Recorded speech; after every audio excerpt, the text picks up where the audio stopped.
ელჩების დიდი ნაწილი საკუთარ თავს ქართული საზოგადოების წინაშე წარმოაჩენს როგორც სიძულვილის ელჩი. ეს არის ძალიან სამწუხარო რეალობა. ირაკლი კობახიძე ევროპელი დიპლომატებისგან აღიარების მოლოდინმა დაღალა და ლანძღვიდან მუქარაზე გადავიდა. პრემიერი, რომელმაც უკვე 10 თვეა ვერც ერთ ელჩთან შეხვედრა ვერ მოახერხა, მათ სატელევიზიო ეთერით აფრთხილებს. ეს პროცესი უნდა შეჩერდეს.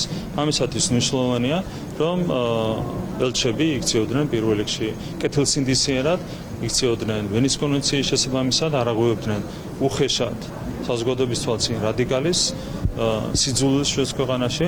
ეს უარყოფითად აისახება ევროკავშირის იმიჯზე საქართველოში და ეს პროცესი უნდა შეჩერდეს. ვენის კონვენციის დარღვევაში დადანაშაულება დიპლომატისთვის მასპინძელი ქვეყნისგან უმძიმესი ბრალდებაა. ოცნების ლიდერები ელჩებს ეუბნებიან, რომ ისინი ქვეყნის შიდა საქმეებში ერევიან და საკუთარ უფლებამოსილებას აჭარბებენ. დღეს ოცნებამ მიზანში ჰოლანდიის ელჩი ამოიღო, მხოლოდ იმის გამო, რომ ის ელენე ხოშტარიას შეხვდა. ვენის კონვენციის ხსენება უკვე მეზარება სიმართლე გითხრათ, ესე იგი არ ვიცი რამდენჯერ უნდა ვახსენოთ ვენის კონვენცია. გამოუგნებელია, როდესაც მას შემდეგ რაც წინა დღეთ ელენე ხოშტარიამ ჩაედინა პოლიტიკურად მოტივირებული დანაშაული, არა ოფიციალურ შეხვედრაზე, მაგრამ პირად შეხვედრაზე იწევს ექსტრემისტ პოლიტიკოს. ეს ადამიანები ჩვეულებრივად წამხალისებლები არიან იმ ექსტრემიზმის, იმ ძალადობრივი დაჯგუფებების, რომელიც დღეს სამწუხაროდ ქვეყანაში გვყავს. ყველანაირი წითელი ხაზი გადაკვეთილია დიპლომატია და დიპლომატიური ურთიერთობები არაფერში არ არის. ელჩებზე თავდასხმის მიზეზი ნებისმიერი რამ შეიძლება გახდეს. შეხვედრა ოპოზიციასთან, საუბარი მესამე სექტორთან თუ კომუნიკაცია პროტესტის მონაწილეებთან. ივანიშვილის პარტიისთვის წითელი ხაზის გადაკვეთაა ყველაფერი, რაც მათ დღის წესრიგს ცდება. იდენტური შემთხვევები იყო რუსეთში, როდესაც უკვე ელჩები ხვდებოდნენ მაგალითად ნავალნის და ბელორუსში, როდესაც ელჩები ხვდებოდნენ ტიხანოვსკაიას, ხო, ოპოზიციის წარმომადგენლებს, ერთ-ერთზე ხდება რუსული პოლიტიკის გადმოტანა საქართველოში და ზუსტი თანხმედრა არის იმ განცხადებაში, რომელსაც ჩვენ ვისმენთ ქართული ოცნების წარმომადგენლების მხრიდან და რაც ხდება რეალურად რუსეთში. ანუ ეს არ უნდა გვიკვირდეს, რომ აქ არის ერთი სცენარით ვითარდება მოვლენა. არ არის გამორიცხული საქმე ელჩების გაძევებამდეც მივიდეს, თუმცა ფაქტია, რომ ჯერ ოცნება არ ჩქარობს. ექსპერტები ვარაუდობენ, რომ ივანიშვილის ინტერესი ევროპასთან ასეთი დაპირისპირება არ არის. მისი მიზანი მხოლოდ იმ შემთხვევაში შესრულდება, თუ კი საქართველოსთან ურთიერთობის აღდგენაზე თავად ევროკავშირი იტყვის უარს. ყოფილი ელჩები ფიქრობენ, რომ ოცნება ამას რუსეთის დავალებით აკეთებს.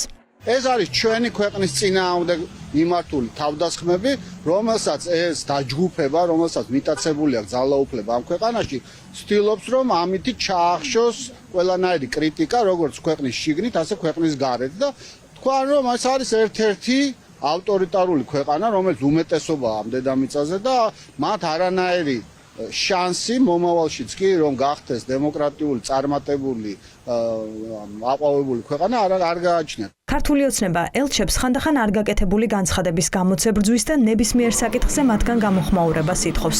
ამ კუთხით ევროკავშირის ელჩი მათი მთავარი ადრესატია.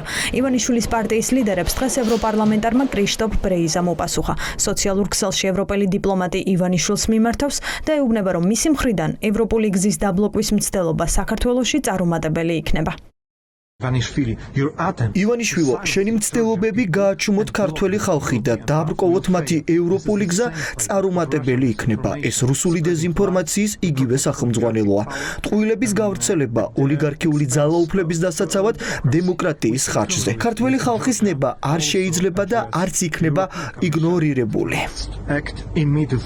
თავდასხმაზე საპასუხო წერილებს იღებს საგარეო საქმეთა სამინისტროც, თუმცა ამ დრომდე არ გამოხმაურებია მაკაბოჭორიშვილის უწყება გერმანელი კოლეგის განცხადებას, რომლითაც ქართული ოცნება პიტერ ფიშერის შესახებ დეზინფორმაციის გავრცელებაში ამხილეს. გერმანიის ელჩი ოცნებამ პროტესტის მხარდაჭერის გამო ამოიჩემა. მათ არაფერი არ აქვთ იმისთვის, რომ შეასაღონ საკუთარ ამომრჩეველს, რომ თითქოს რამე პოტენციალი არსებობს დასავლეთთან ურთიერთობების გაუმჯობესების. ქართული ოცნების წარმომადგენლებს რო გუსმენ, მე მახსენდებიან რაღაცა ექსტრემისტი ლიდერები, რომლებიც დასავლეთის წარმომადგენლებს ხან თავში ესხვრიან ფეხსაცმელს და ხან რაღაცა შეუბრალყოფელი შეძახილებით ხვდებიან ხოლმე. დაახლოებით ამ დონეზე არის დღეს დასული აი ამ არალეგიტიმური ხელისუფლების საგარეო პოლიტიკა. ასრულებენ პუტინის დავალებას. და კიდევ ერთხელ მოუწოდებთ მათ, რომ გონს მოეგონ და შეწყვიტონ საქართველოს იზოლაცია ცივილიზებული დასავლური სამყაროს. ქართულმა ოცნებამ კარგად იცის, რომ ელჩები პოლიტიკურ დღის წესრიგს ვერ ქმნიან. ისინი წარმოადგენენ იმ მთავრობებს, რომლებსაც ივანიშვილის პარტიასთან პოლიტიკური ურთიერთობა უკვე 1 წელზე მეტია გაწყვეტილი აქვთ.